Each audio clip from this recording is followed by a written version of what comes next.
Good evening, namaste, or adab. Welcome to yet another session of Ask the Master series. And today we have with us a very versatile and dynamic personality. Words are actually falling short to introduce this amazing man, but still, I would try my best. So, today we are going to meet Neelesh Kulkarni, who is an author, who is also an avid reader, a traveler, a master coach in public speaking, a cricket commentator, and he has now added a new role to his personality, and that is of a clown, where he is trying his best to spread smiles around. So let's talk to him and let's know more and more about him and his work.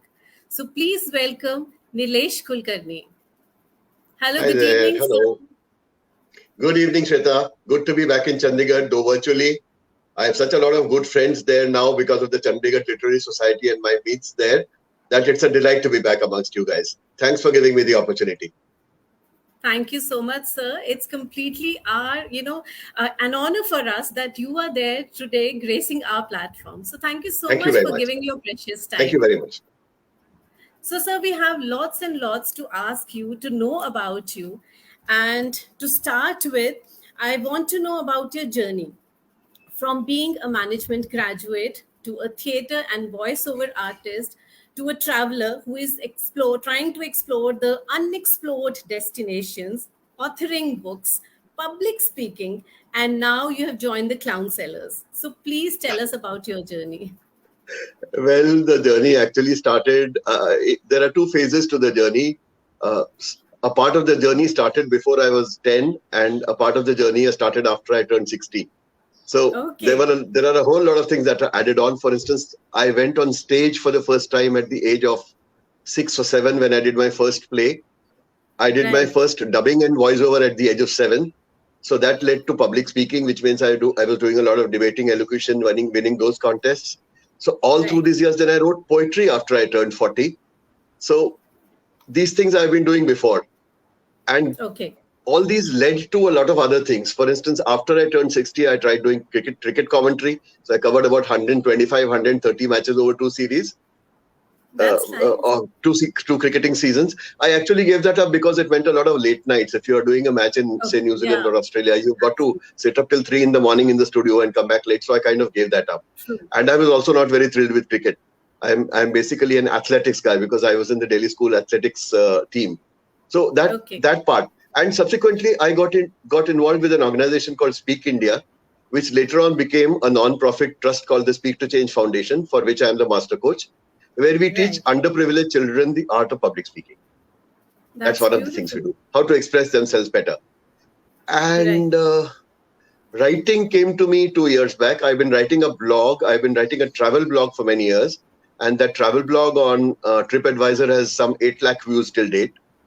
So I've Okay. been writing about the traveling that I've been doing, but I have not written a formal book. I wrote my first book came out only last year. That is In the Footsteps of Rama Travels with the Ramayana, which actually Travel. combined my love for mythology with my traveling. For this book, we Right. actually traveled all the way from Ayodhya to Sri Lanka and back. And we took the route which Ram ji, Sita ji, and Lakshman ji took while in their Vanvas and followed them back Yeah. all over again, going to small villages, wading into rivers, going into caves, climbing up mountains. We had a whale of a time traveling. And that Wonderful. was That's put down. That wonderful. was put down into a book that has gone into its second edition now. We have a paperback edition out, and most importantly, it is being made into a 6-part web series which will Right. be out That's at the time of Diwali. It will be on one of the okay. OTT platforms at the time of Diwali. So I did Yeah. that. And what else have I done? Yes, then it went on to a second book which I wrote for Westland. The first one was See, HarperCollins. The third see, one, you again, have I done wrote for so. HarperCollins. Sorry, but you have Yes. done so many things that you are yourself forgetting. I would like, I must keep a list somewhere because it's one of those jack of all trades kind of thing. Anybody says, "Will you try Master this of new?" I all. said, "Yes, I will." Not at all, not at all, not at all. It takes years to master anything, unless you want to show yourself as a master only on Instagram, which is very very easy Yeah. because all you have to Yeah. do is declare yourself to be a master and you are there. But actually, it takes years to master even one little thing. So, Yes. like I wrote a Yes. book on the Ramayana. So for the Ramayana, I read 7 different versions of the Ramayana. So people say, now you are Okay. an expert on the Ramayana. I said, no. To be an expert on one book in the Ramayana requires 3 lifetimes. So Right, you right. can't possibly be. Yes, I'm acquainted with a lot of things. So likewise for anything else, like for cricket or like for radio or like for voiceovers, like for theater, people have dedicated lives to doing it. I only do these as part-time fun activities. But yes, I enjoy them. I've been exposed to them, and I've been having a whale of a time doing them. And the latest, Great. of course, is clowning. I've done it only once, but now I'm committed to becoming a clown once a month at least, for counselors who are a group which do medical clowning with people in old age homes, and people, children Right. in hospitals, and cancer survivors and people like that. People badly needing a smile. I went just Yeah. once, and we went to a center for kids with special needs, and it Okay. was so gratifying looking into their eyes and I'm sure. seeing them respond to you and seeing them come out. And at the end of this thing, these 38 children who were sitting quietly in the corner and not talking to anyone, shirking into themselves, came out, and we actually danced. And the Wow, dancing was lovely. so good that after I finished, now I'm a 67-year-old man with 2 heart surgeries. Obviously, I can't drive as much, dance as much as young people there. So when I stopped, that guy came in, one little guy came and pulled my shirt, said, Nacho, Nacho, Nacho. And How you sweet. can't imagine the happiness it gives you when you're doing Happiness. something like Yeah. this. Yes. The So that's something fulfillment that kind of a thing. it's amazing. When you describe it, it becomes very trite. It becomes very Yes. Facebookish, Instagramish kind of statement that you make. But it's all here, and what was Yes. felt here was unbeatable. That is why I have decided that at least once a month I will go there, and I'm also going to revive an old hobby. Uh, I was at one point of time uh, a magician. I used to enjoy doing magic Okay. tricks. So now Wow, I'm that's going, next nice. time I go clowning, I'm going to be their first magician clown. Well, I'll do small Wow. magic tricks for those guys, producing, flowers out of somewhere, or taking a handkerchief and, Yeah. converting it to three, or producing food from a khali dabba, that kind of thing going to do. So my magic trick box was locked up in the attic somewhere. I've taken that out. I've started practicing. And Right. on the 6th of August is the time after 40 years, I'll be performing magic tricks. And this Wow, time dressed that's as a clown. lovely. Dressed as a clown. It's amazing. It's going to be fun. So much of excitement is there. You are sharing your excitement, and we ourselves are also feeling excited to see you in that role, being a clown and a magician also. Yes, yes, That's it's going to be lovely. fun. That's great. So, But it's so all, like, all this is because of people who contribute to you. It is yes. these journeys, all that is required is people come into your lives and they offer you the opportunity to undertake new Opportunity. kinds of journeys. All you have to do is you have Absolutely. to be ready to say yes to them. What Right. happens is that we often shut ourselves up and say, नहीं नहीं मुझसे ये नहीं होगा, या अब मैं तो 66 साल का हो गया, अब मेरे को ये नहीं करना चाहिए, वो नहीं करना चाहिए. This kind of thing, we tend to kind of create a coral around ourselves and we don't step out. Yes, So absolutely. it's not me, it's the number of people who've come into my lives and contributed to it and made life fun. All that I've been good at doing is people say, ये करेगा? हाँ जी करूँगा. That's How it. sweet. That's all you have to do. That's You have to say yes to life. And then life kind yes. of takes you to places. There's nothing True, nothing true. difficult about that Abs- at all. Absolutely true, sir. So you have actually, the essence of life you have just described in one word, that say yes to whatever comes your way. Yes, yes, yes. You've got to be selective. I mean, obviously, you decide what is good for you and what is not good for you. But yes, you say But yes to still, things. When something sounds even remotely exciting, say yes to right. it. Give it a try. It may not work out, but big deal. I mean, how many things in Yeah, life work out? Is the percentage of working out is say 1%. But you do those yeah. 100 things, then you get to that one. If you don't say yes to those 100 things, you have not done anyway, isn't it? Absolutely, sir. That's true. And sir, you have chosen such varied topics, varied ideas for your books. So how did you come up with all these things? How did you decide to, write the first book first, like the in the footsteps of Rama travels with the Ramayana? So how did Arey, it that came is to your that mind is that that is it just happened. Like again, it is about saying yes to things. My friend Vikrant Pandey, who co-authored it with me, uh, we have been friends for good 35, 40 years, and he and his wife, I and Sarita, Subha and Vikrant have been traveling together. Though they no longer stay in Delhi, they stay in Baroda, but we meet at a common right? point and then we go out somewhere and spend a couple of days together. So like that, we were in Jaipur one time, and Vikrant had been mulling this idea for a very, very long time. And he Okay. kind of came up and said, "Ki Neelesh, do you know where Chitrakoot is?" हाँ मालूम है. So he produced a map and said, दिखा इसमें कहाँ है. मैंने ऐसे हाथ रखा, यहाँ कहीं है. but that यहाँ कहीं was about 500 square kilometers. Okay. मतलब हमको ये नहीं पता चित्रकूट है कहाँ पे actually. Next to Ayodhya Right. कितनी दूर है, कितना travel करना पड़ता है. We don't know about these things. So he said, look, Yes, do you know why it is important? I said it is somehow connected to Ramayana, लेकिन मुझे नहीं पता कैसे connected है.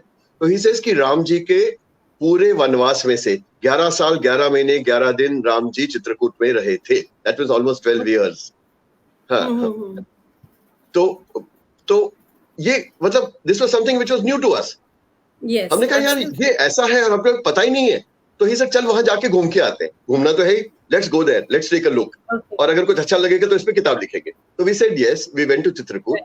And when we traveled all over Chitrakoot, normally people spend a day there. We spent 9 exploring caves, exploring mountains, exploring hills, exploring all the things which were connected to the story of Prabhu Sri Ram. And we found that the stories were so fascinating. It was worth making a book out of them. So that's how the first book came to be. That's lovely. And why So the varied did you- topics? Why the varied Yeah, topics is what the question was. Yeah. The second book was an anthology. It is called The Temples of India, which was commissioned by Westland, where they asked me and Vikrant to be amongst the 10 authors called from all over the country, 12, to write about a temple from their state. So I wrote about the Vitthal temple in Maharashtra, which is my state, and my old memories associated with it. And the third book is a book on All India Radio and the history of radio and the role that it plays in people's lives. That's my latest one that is with the publishers right now, HarperCollins. The connection with that book is that my father was in All India Radio all his life as a journalist. Okay. And I first broadcast on radio when I was 7 years old. And from there up to the age of 13 till my voice broke, I was part of the children's program. And almost every Sunday, I would be on one radio channel or the other. So radio had a old fascination for me. So when someone suggested, would you like to write a book on this? I said yes to life. I said yes, likh lenge. I wrote on that. That's nice. And now there are 2 more coming up. Right. So when you were there on the voyage to, Chitrakoot, exploring all the things, so did you meet a lot of people also over there who told you about the things which are related to it? They are still carrying that legacy with them. Yes, fair number of people. Not only here, we met them all over the place. We met them right up to Sri Lanka. We met them in Hampi. We have met them in Chitrakoot. We met them in Ayodhya. We have met people who are carrying the legacy forward and whose faith levels are so amazing that our lives have been enriched by the fact of only meeting them. Yes. We've met some fascinating things. For instance, this is a story I never tire of telling, which is we started the actual journey of the book. We started from Chitrakoot, but the book starts from Ayodhya. And when we entered Ayodhya, the first person we went to meet was the Mahant Ji of the Hanuman temple there, Hanuman Gadhi temple there. Okay. Now, Hanuman Gadhi is the first temple to Hanuman anywhere in the world. It is said that जब श्री राम जी विष्णु रूप में विलीन हो रहे थे, तो हनुमान जी ने बोला था कि मैं आपके साथ आप में विलीन नहीं होना चाहता, क्योंकि मैं भक्त हूँ और आप मेरे आराध्य हैं. मैं आप में अगर विलीन हो गया तो मैं भी आराध्य हो जाऊंगा, मैं भक्त कैसे रहूंगा? So I want to stay behind. तो हनुमान जी पृथ्वी पर रह गए थे और तब राम जी ने उनको बोला था कि तुम जाकर अयोध्या की सबसे ऊंची जगह पर बैठ जाओ और वहां जाकर मेरी प्रजा की रक्षा करो. So that is supposed to be the first Hanuman temple. Now it's such a long legacy, such a long history to it. Yes, and we went to see the Mahant Ji. We went to see the Mahant Ji. And the chief Mahant of that place is elected by a very rigorous process. When there are 4 akhadas of sadhus and they poll votes, and then there is an analysis of what kind of person he would be, what kind of person he is required to be, the purity of thought, the knowledge, everything is analyzed. So we went in expecting to meet a hard-bound, very conservative, very right-wing Hindu. I mean, all of us are good Hindus. So I expected someone totally different, but I found a very liberal person there. For instance, when we went in there, the first thing he asked me was, "Aapko pata hai ye mandir kisne, ye puri gadhi kisne banai hai?" I said, "Nahi, this is Nawab Saftarjung ne." Okay. Now that Hanuman Gadhi temple has been made by a Muslim Nawab, whose son was cured. His son had leprosy and he was unable to be, he was not being cured by anyone. So his diwan suggested that he get him to Hanuman Gadhi and pray before the Lord there. So the Mahanji there just took a little vibhuti and smeared it on the Nawab's son's body and he became all right. In gratitude, he built this temple. And it has a mosque at the back. So when we were discussing with Mahanji, at the end of it, he told me, he says, "Uthiye aur khidki se bahar dekhiye." हमने खिड़की से बाहर देखा तो पीछे एक मस्जिद थी। हमने बोला यहाँ तो मस्जिद है। बोलते हाँ हमने बनवाई, मतलब नवाब साहब ने बनवाई थी। इसकी मेंटेनेंस हम हुंडी के पैसों से करते हैं। Oh, that's nice. तो मैंने बोला हनुमान जी के आगे पड़े हुए हुंडी के पैसों में से आप इस मस्जिद की मरम्मत कराते हैं? तो उन्होंने कहा हाँ, इबादत वो भी है, इबादत ये भी है, ये तो सिर्फ समझ का फेर है। Now, what a lesson to carry forward! What a lesson to carry forward! How rejuvenating it is! How exciting it is to know this! Yeah. So I've met that's beautiful. Hundreds of such people, and they have not only reinforced my faith in the Lord, they have reinforced my faith in mankind. Yes, that's more important. That the world probably exists because there are a lot of good people around, and they are doing good work. Absolutely. Yes.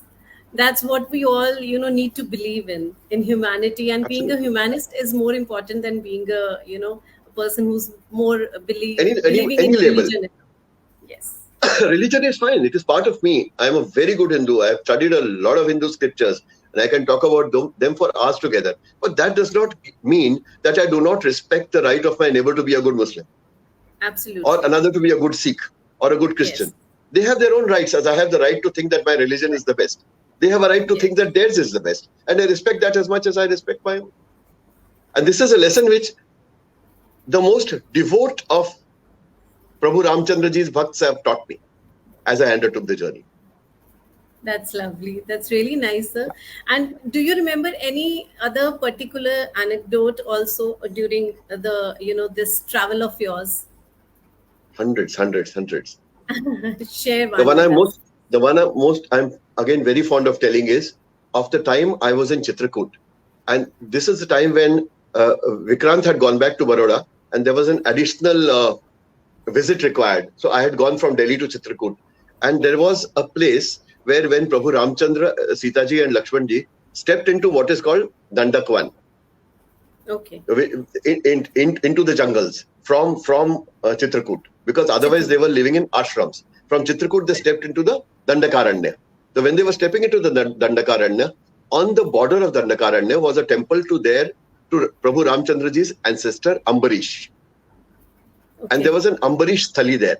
So they went, they kind of paid obeisance there and then they entered the jungle. So there are a lot of stories after they enter the jungle, what happens. But fact remains that this was one important place and we wanted to visit it.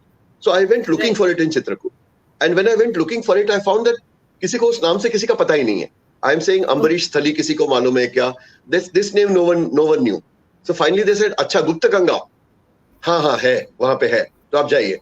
So I said, मैं चला जाऊँ, कहाँ से जाना है?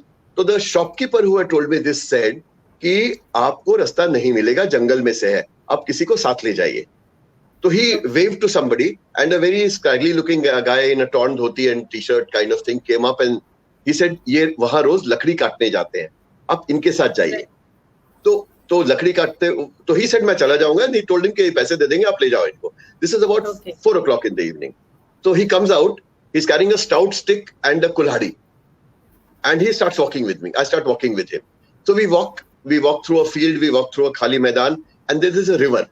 So there is about waist deep water. So we wade through that almost thigh deep water and get to the other side, about 40 meters of water we walk through. And mind you, as a good city bred person, my worry was not that I would get, swept away. My worry was कि अगर mobile गिर गया तो खराब हो जाएगा. So mobile हमारी जान से हमें ज़्यादा important लगता है. But after crossing that river, we came upon a jungle path, and he said that वो मंदिर ऊपर है. Now there is a narrow jungle path, dense vegetation on both sides, and you are climbing up about 500 meters straight up, and you are climbing some maybe 1,000 feet. I don't know what it was, but it was a very steep climb, almost a 45-degree incline. And naturally, I being old and a heart patient, I was panting and stopping at times. So halfway there, I stopped and I asked him, कि कोई जानवर वानवर है क्या यहाँ पे? इससे नहीं, जानवर तो नहीं है. मैंने बोला कुल्हाड़ी क्यों लिए? कहता कभी कभी चीता आ जाता है. So you can imagine what my condition would be at that point of time. मेरी तो जान सूख गई, पर अब जाना तो है ही. नीचे जाएंगे तो भी चीता आएगा, ऊपर जाएंगे तो भी आएगा, तो चलो चलते हैं. We kept climbing up and we reached the top of the hill. And in the way he showed me a small water hole. He said यहाँ पे चीते पानी पीते हैं रात को, which is just below the temple. So then we climb up and by that time it's about 5:36. It's getting to be dark. So we go there and shout out कोई है. At the end of 10 minutes, one Sadhu Baba walks over. Safed Dadi, typical Sadhu. I have a photograph somewhere. I wish I could show that to you here. Now he walks over and he takes us around the temple. And he says, माफ कीजिए, यहाँ अकेला रहता हूँ, गैया की सेवा कर रहा था, इसलिए आपकी आवाज सुनकर नहीं आ पाया. तो as a good city bred मेरे को एकदम क्वेश्चन यही आया, अरे आप अकेले रहते हो, आपको डर नहीं लगता? ऑब्वियसली मुझे डर लग रहा है आने जाने में. आप तो यहाँ अकेले रह रहे हो, कब से रह रहे हो? इसे 16 साल हो गए. तो मैंने बोला आप नीचे जाते हो? इसे साल में एक आध बार चले जाते हैं, वरना लोग बाग यहीं हमें सामान दे जाते हैं जो हमको चाहिए. तो आई आस्क्ड हिम, आपको डर नहीं लगता? Now that reply is what has actually changed my way of thinking. He tells me, he smiles, puts a hand on my shoulder and says, मुझे एक बात बताइए, मैं क्या यहाँ अपनी मर्जी से आया? किसने भेजा? मैंने बोला किसने भेजा? उसने भेजा. जब उसने मुझे यहाँ भेजा है तो मेरी सलामती देखना उसका काम है कि मेरा काम है? Wow. मुझे चिंता करने की क्या जरूरत है? मुझे जिसने भेजा है वो मुझे देखेगा, मुझे अपना काम करते रहना है. तो can you believe it, in a man so simple teaches you a philosophy of life कि जब आपको उसने भेजा है तो देखना उसका काम है. मैं उसके काम में क्यों दखल अंदाजी करूं? मुझे क्या हो रहा है क्या नहीं हो रहा? मुझे डरने की क्या जरूरत है? वो देखेगा ना. And on this faith this man has lived alone in a place like that in the middle of a dense jungle for 16 years. For 16 years. 16 years. And when I come down that trail, I have no fear. It's gone. मैं भी तो उसके काम से आया था ना. वो देखेगा ना मुझे. And this still comes across many times when I'm stressed, when I'm thinking कि क्या होगा, ये फला काम हो जाएगा क्या, वो क्या हो जाएगा क्या. At the end of that, I think यार जिसका मैं काम कर रहा हूँ वो देखेगा ना यार, मेरे को क्या चिंता करने की जरूरत है. And the worries just go away. So I've met many such fascinating people. Many such fascinating people who taught me amazing life lessons. Yeah. Seriously, and these life lessons are something that we really carry, all our life, and they keep reminding us कहाँ पे हम थोड़ा सा कहीं कुछ भूल गए, कहाँ पीछे रह गए. So they keep us motivating and make us move ahead. और हम एक्चुअली बहुत छोटी चीजों के बारे में चिंतित हो जाते हैं. Absolutely. मतलब चंडीगढ़ लिट फेस्ट में जब मैंने ये किस्सा सुनाया तो मेरा चंडीगढ़ लिट फेस्ट में my interview was, my event was just after lunch. अब लंच खाते खाते हम खा तो रहे हैं लेकिन चिंता ये हो रही है लंच के बाद लोग रहेंगे कि चले जाएंगे. लोग सो तो नहीं जाएंगे, लोग लेजी तो नहीं हो जाएंगे. Then I said to myself, यार मैं किस्सा क्या सुनाने जा रहा हूँ और कितनी छोटी सी बात के बारे में चिंता कर रहा हूँ. And then the worry evaporated. This happens very often in life. And this is a big lesson, and I keep telling it in the hope that this inspires someone else as much as it inspired me. Yes. That's true, sir. Absolutely.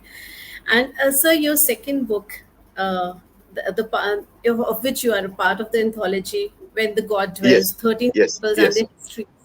So how fascinating it was exploring all these temples and knowing about their histories, how they were. I did one temple. I did one temple. All the travel writers were given one temple each. So I did a temple from Maharashtra, which is the Vitthal temple. Now Krishna in Maharashtra is called Vitthal, and he is worshipped as Vitthal, and it's part of the bhakti movement there. So he's a very personalized God.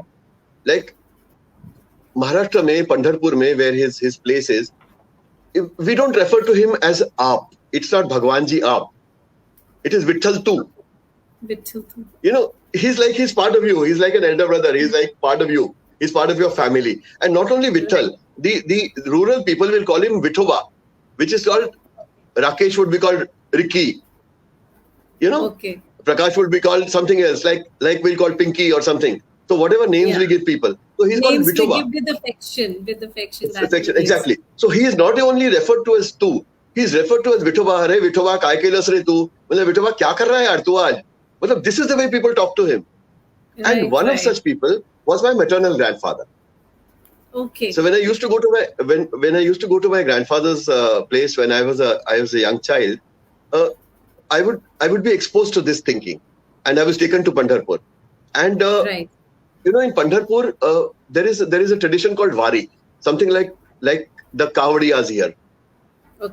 Except that this is a yatra which starts in Pune, takes place twice a year, and ends in Pandharpur. People walk 250 kilometers over some 12 days and reach Pandharpur at Ekadashi and take darshan there. Ekadashi is in Kartik and Ashad, the Indian months of Kartik and Ashad. On the Ekadashi, 11th day of this month, they go there and take darshan. So this is a tradition, which is another book that I'm going to write, which is 800 years old. Okay. And twice a year, the number of people walking on this path is between 15 and 25 lakhs. Oh. And the number of policemen sent for bandobast there is about maybe 200 or 500 for controlling 25 lakh people, because they are so disciplined, and they walk in a straight line. They don't obstruct traffic. They follow all the rules. They are very peaceful. They are continuously chanting the Lord's name and walking the road. So my grandfather used to be one of them. And with him, I have traveled that path at one point of time and taken darshan at Pandharpur. I remember that. And the books, my article in the book started from there, that I was standing with my grandfather. And, an amazing thing, the Lord is so personalized there, that my grandfather traveled those days, walked all the time, and came to Pandharpur. And when he went to Pandharpur, the temple was crowded. He didn't go into the temple. He just looked at the temple, folded his hand, said, Vithoba, yun gelo re. Matlab, Vithala, main aake gaya bhaiya. And came back. I said, आपको दर्शन नहीं करने थे? बोला, दर्शन किस लिए करना है? बता तो दिया उसको, मैं आके गया. उसने मुझे देख लिया, मैंने उसको देख लिया, और क्या करना है? So this is the kind of personalized God. So this is such a fascinating concept. So I took this temple and explored its history and studied it in detail, and kind of interspread it with the number of times I have interacted with the temple, and created an article which has, by the grace of God, found a lot of acceptance amongst people. And there's so much of simplicity there, in this relationship, in this connection of the, between the God and the followers. It's a personal deity. The moment you say Bhagwanji up, you are creating a separate God. In this case, Vitthal is a family member. He's a brother. He's an elder brother, younger brother. He's a friend. And I'm telling him, यार क्या कर रहा है तू? ऐसे मत कर यार, ये ठीक कर देना सारा. इतनी गड़बड़ फैला रखी है भैया, मेरे को बहुत पंगा हो रहा है, ठीक कर इसको. You can talk to him like that. That's the personalized thing. So I wrote about this temple, and my whole exercise was not to only talk about the art, architecture, history, but talk about this personal connect which people have with it. Right. So that's what I put down there. Yes, that's what I put down there. That's lovely, sir. And your third book, All India Radio, your connection with the radio for years. Yes. And now you are putting down this book, mentioning all those things. So is it about all the the history only of the radio, or your connection also? It is a lot of stories about radio. It is. I don't write histories. Whatever I write is written in a very conversational, anecdotal way, by talking to people. So there are a lot of stories in it, and we have taken. I've interviewed some almost well over 100 people for it. I mean. Yes. Some of the best classical musicians, some of the most folk musicians, some of the announcers, some of the DJs and RJs. I've interviewed sportscasters, commentators. I've interviewed at least 110, 115 people for it. And based on their experiences and based on their recollections of what radio was, I have kind of put the book together. So the book consists of the introduction, how radio came into India. And then there are separate editions on sportscasting. There is an edition on popular music. There is one on Vividh Bharati. There is one on the future of radio. There is one on the digitalization of radio. So, but these are all stories. There are people-oriented stories, so that it doesn't become a drag anywhere. It doesn't become like a dry history. It is like trying to evoke the nostalgia that radio had for a class of people a few years back, till a few years back, and trying to take that forward and telling them that radio also has a future, and the future for radio is like massive. And it's not limited to only private FM channels. All the serious radio listening also, there is a tremendous future for radio. Some of the best features, some of the best magazines, some of the best interviews are still done on radio. And if you get into the habit of listening to them, it's amazing. And now, of course, maybe I would like to add to this by saying that there is also an app by which a radio is accessible from your mobile. Right. So now you don't need a radio set. You can hear it in stereophonic sound sitting in Delhi. You can hear any station anywhere in the country. Some 300 odd radio stations and some 150 odd television stations are available on your mobile. All you do is you have an app, switch it on, you can listen to the music of your choice, or the sportscast of your choice, or the lecture of your choice. It was an interesting revelation. And I was glad to be part of it. those voices, those sounds, they stay with us forever. We still remember the sounds, the voices that we have heard in our childhood on the radio. We still Yes, remember yes, them. yes. Melville DeMello, I heard somebody I'd heard when I was a child. His deep sonorous voice announcing I have written about the time when they discovered when they heard in the studios that Gandhiji had been shot.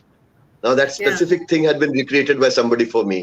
That they were used to Gandhiji's prayer meet being broadcast at a fixed time every day, and that day right. they switched on the feathers, they switched on the mic, but nothing came through.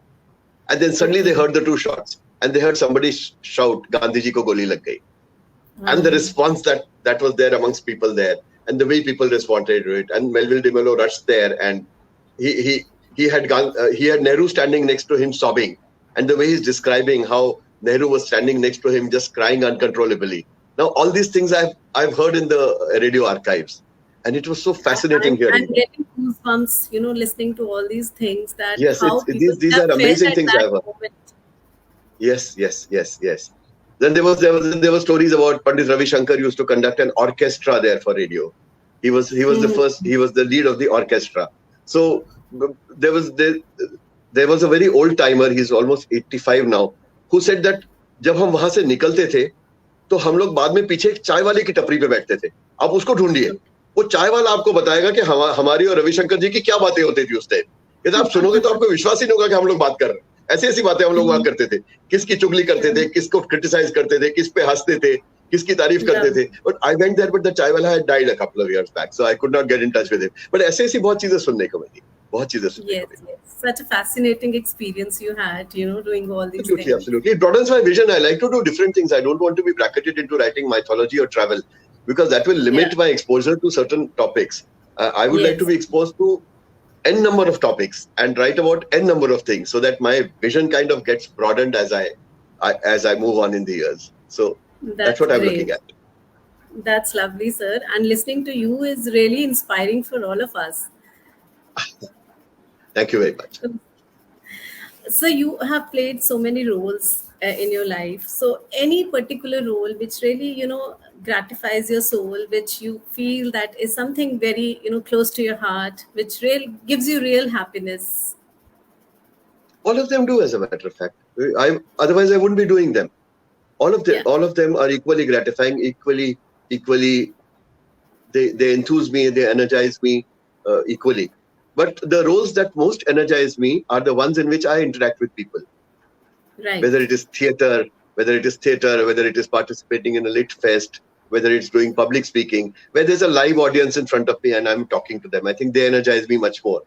When I do things Yes. like dubbing and voiceovers and all, it becomes a very dead kind of thing. Because you are speaking into a mic and there's technology which is kind of adjusting your Yeah. volumes. And for instance, I dubbed a series of ads for Amitabh Bachchan. I did about 9 ads for him on tuberculosis. He had done the Hindi version, I did the Marathi version for him. Now, when you are dubbing for a live ad done by a celebrity like that, then in that case, or anybody else, when you are dubbing in another language, what is needed is that your voice and the words that you speak should come out in sync with what the other character is saying Yes. on Yes. stage. So if he's Right. saying this and saying ha, then your ha should come when his head nods.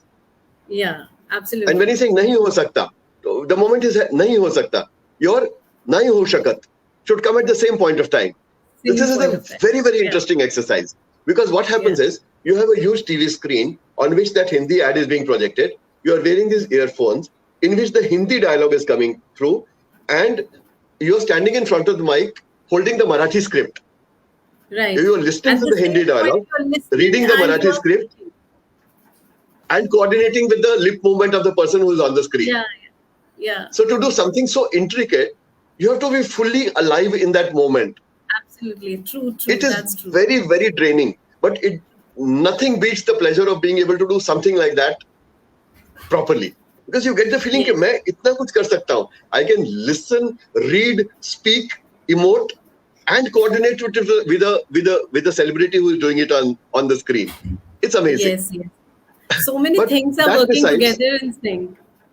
yes, there are four things you are doing together. And when Yeah. you do that, dot on, and at the end of thing, you look out, you are in the studio, and there's a control room there where the director sits, or where the audio technician suits. You look up, and the moment he says this, you feel कि यार आज तो मतलब Olympic का gold medal जीत लिया. It's fun. It's fun. Yeah, But an this achievement. besides, I enjoy everything that is live. For instance, theater. When I go on stage, I enjoy doing that theater live. I enjoy doing public speaking when there's a live audience in front of me. Live audiences का मजा ही कुछ और है. That is really gratifying for the soul. Absolutely, sir. That's true. And you have written books on all the different topics. So, what exactly comes to your mind when you choose the topic? And when anybody who wants to write a book, so what should they keep in mind when they're writing a book, and what should be the elements of a good book, according to you? See, first and foremost, the topic should excite you. Yes. It should be something you feel passionately. You look at a topic and you feel that this is something I want to write about. So it's Right. first you have to have the content. That's what I keep saying. I mean, I'm just 3 books old, so I'm not in the business of being able to tell people how to write a book. And there are a fair number of people telling me how to write one, and I'm learning from them. But what I feel right deep here is that you have to have that passion for the topic before actually beginning to write a book. Right. Nowadays, it doesn't happen like that. And these are the days of vanity publishing. Everybody gets up and says, I want to write a book. And you write a 70-page book and display it on Facebook and display it on Instagram, and you are an author. And you add author before your name. But so right after I wrote my first book, and it was kind of taken by HarperCollins and it came out. So people came to me and said, यार तूने किताब लिख ली, हमें भी लिखनी है. The thinking was कि मतलब ये साला ये बेवकूफ लिख सकता है तो हम तो लिख ही सकते हैं, हम तो समझदार हैं. So that must have been the thinking at the back of their mind. So they would come up to me and say, किताब लिखनी है. And I would say, हाँ please लिखिए. किस बारे में लिखनी है आपको किताब? So the answer used to be, यार वो अभी decide नहीं किया. This kind of thing really puts me off. Right. If you don't have content, there is no story which you want to tell. How can you ever think of writing a book? It can't start with, I want to write a book. It has to start with, I feel strongly about this, and I feel people should know about it. So the first thing is that the topic should resonate with you. You should feel the warmth in here about wanting people to know what you are going to write. So if you are excited about it, then you can communicate that excitement to people. It's only then that you can get it across. So I think content is extremely important. What's important is that A, you should feel passionately about the topic. B, you should research that topic extensively. Each book there is a book I'm writing about the liberation struggle against the Portuguese. This is the fight in Dadra and Nagar Haveli. This is a absolutely untold part of Indian history. When it comes out, you will realize that not one person has written about it till date. But I've been researching the topic for 2 years now. Right. I've been going to the places where the fights took place. I've traveled in jungles in Silvassa, gone from door to door to tribal places and got tribal elders to tell me how they participated in the fight. I've met 90-year-old freedom fighters in Goa, Pune, various places where they live, asked them their experiences, got their books out, researched them, read them. And finally, now at the end of 2 years, I'm in a position in which I can actually start writing the book. Yes. The process of writing will take maybe just 3 months. But the build up to that has taken me 2 years. So research it thoroughly. The foundation has to be very strong for that. Has to be there. So feel the passion, research the passion. And only if you still feel as passionate about it after the research as you did before, write the book. Don't start with, I want to write a book, सोचते हैं किस बारे में लिखना है. ये नहीं हो सकता. It doesn't work that. There has to be content. Right. I'm a strong believer in content. I mean, you have to have content. I'm on Instagram, I'm on Facebook, I'm everywhere. We are on Facebook Live right now. It has its advantages. But I do detest the tendency of not having content and projecting yourself as being very, very big or very, very good on social media.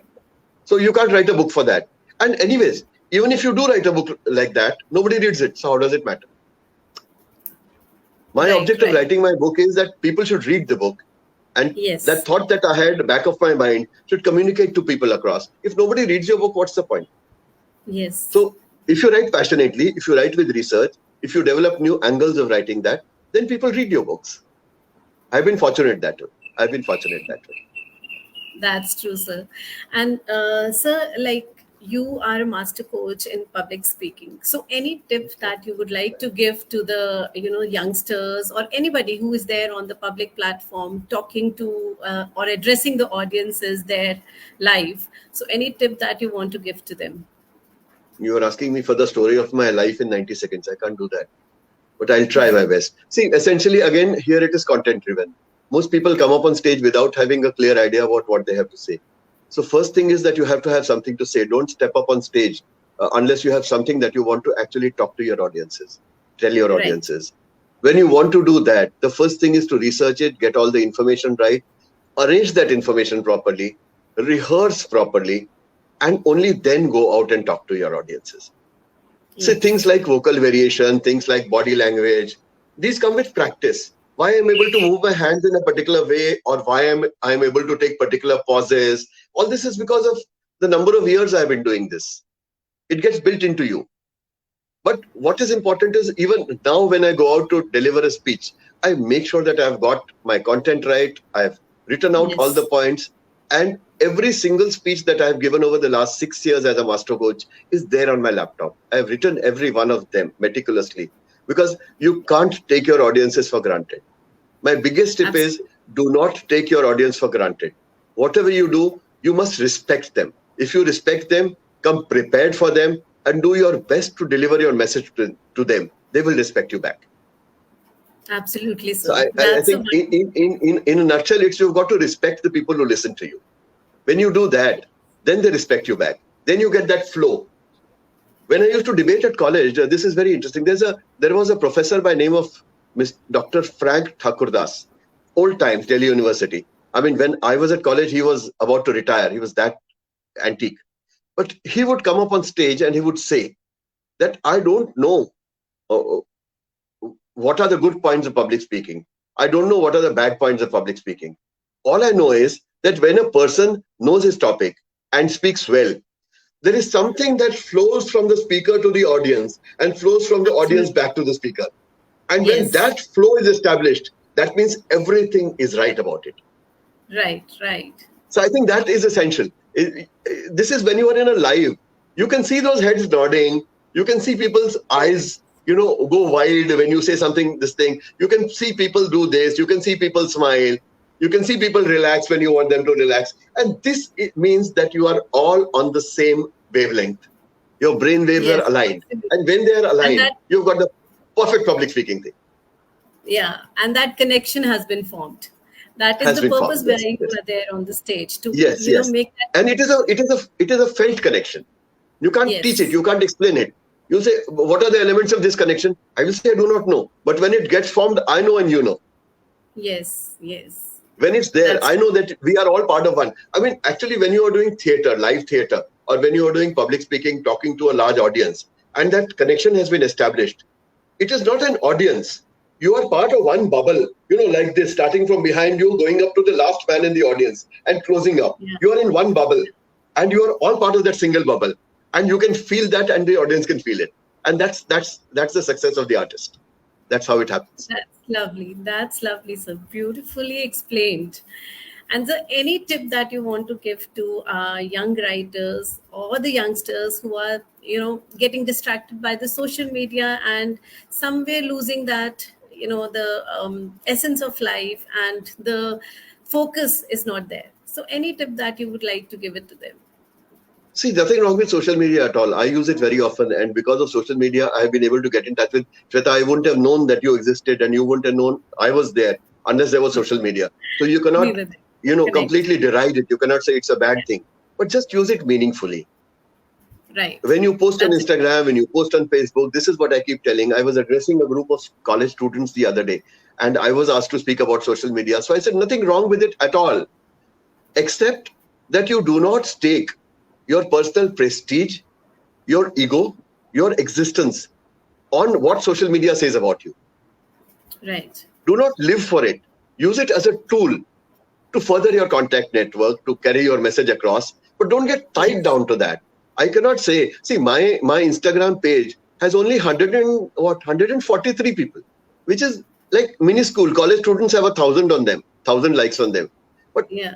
the moment I came on, somebody came and said, why didn't you buy about 1,000 or 10,000, fans, and then it will show on your page and it will look good.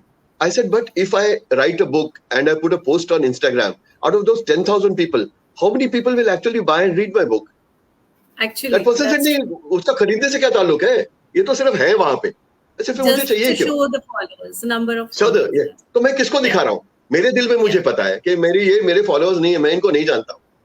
Yeah. I'm very happy with having those 143 because when I launch my new book, of those 143, I'm sure at least 125 are going to buy my book, read it, and Yes. comment upon Yes. it. They are my own. वो मेरे अपने हैं. So they matter to me. The ones who have Yeah. not joined me because of that, they don't matter at all. Why should I worry about it? So use your social media very mindfully, but don't stake your existence on social media.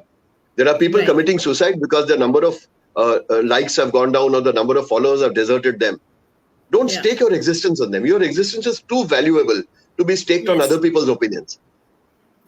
So don't live for social media.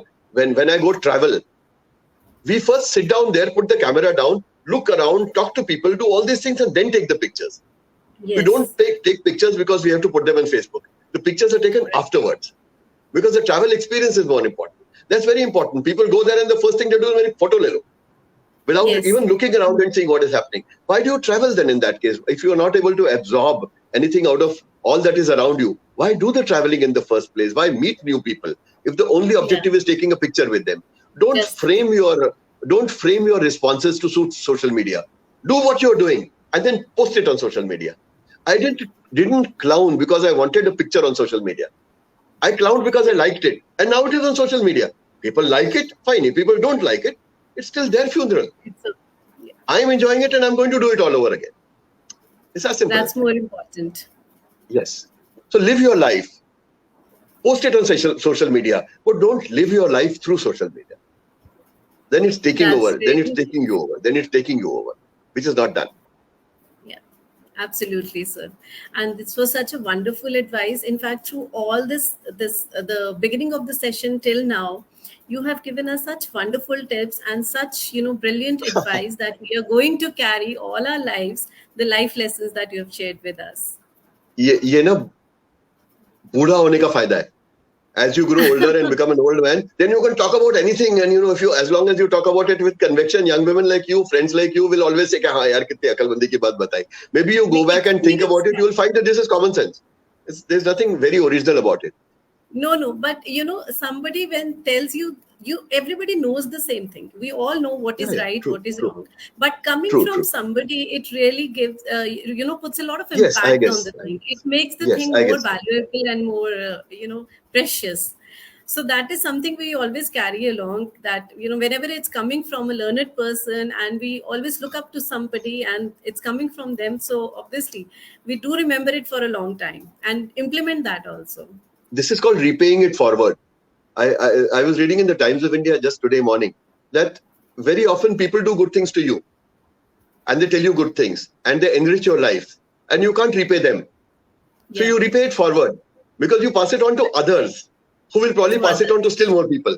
And thus you are repaying the debt that those who have actually communicated this to you have created on you. So I Yes. was taught by my gurus, and what my gurus and what people in life have taught me, if I pass it on, I'm paying a debt of gratitude I owe to those people. So I Now, really मेरे जो wish this theatre के गुरु chain थे, reaction. I really wish this chain reaction keeps going on and on to more and more people. because again, the people who taught me have been taught by someone. So Yeah. someone has been passing it on, and that's why the chain gets built. It's only Right. when I keep it to myself that it doesn't happen. I have to keep passing it on to other people. I have to repay. Yes. This is called repaying it forward. I have to repay it to somebody totally unknown. For instance, if somebody lends me money, and I don't have to necessarily pay back that person. Forget a Yes. commercial Yes. transaction. A friend gives me a gift at a particular moment of time. If I pass it on to a third person who needs it, this chain continues, no? Yes. This chain Absolutely. continues. That's precisely what is required. So I'm just telling you what 20 or 30 or 100 people in my life have told me. I put it together in my own package and passed it on to you. And maybe you will pass it on to somebody else in your own unique way. And that will add to Yes. somebody else's life. That's what life is Yes. all about. That's true, Yeah. sir. And it was really, really great. It was wonderful talking to you, having this session with you. Such an insightful thing. And we have learned about your experiences. We have heard about your travel journeys and all the life lessons that you've got, what all is coming up from you also, the books that are coming up. So we really wish you all the best. Good luck for Thank you all very your much. future endeavors. And we That's the keep, hoping that you'll keep coming to our shows again and again and keep, I having would such love. wonderful sessions with us. I would love to do that. I would love to do that any number of times. And next time I'm in Chandigarh, I would love to do a live session with you, sitting right next to you, and we can be talking to friends who are story scrapers. It'll be fun. It'll be fun. Thank you It'll so be fun. much, sir. That would be my honor completely. And thank you Thanks a so pile, much Shweta. to our audience who have joined us today and being a part of this session. Thank you so much, everyone. Stay safe, stay smiling, and keep health. Stay healthy always. Thank you so much. Thank you so much, Nilesh, sir. Thank you very much. It's been a pleasure.